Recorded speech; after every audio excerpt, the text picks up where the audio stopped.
খালেদা জিয়ার দেশে ফেরার খবরে উচ্ছ্বসিত বিএনপি। সুস্থ থাকলে রাজনীতিতে সক্রিয় হওয়ার আশা।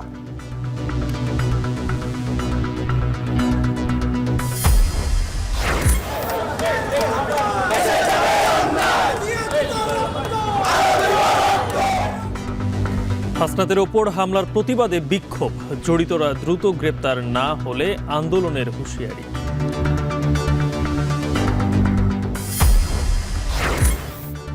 শাপলা চত্বরে নিহত 93 জনের পরিচয় প্রকাশ করল হেফাজত। বিচার না পাওয়ায় ভুক্তভোগীদের ক্ষোভ।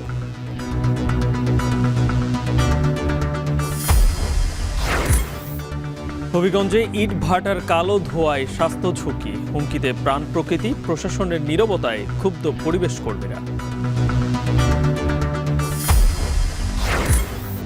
এবং ট্রাম্পের ভয়ে যুক্তরাষ্ট্র ছাড়ছেন অনেক মার্কিনী। যাবে কৃষ্ণাঙ্গ এবং অভিবাসীরা, নতুন গন্তব্যের প্রথম পছন্দ ইউরোপ।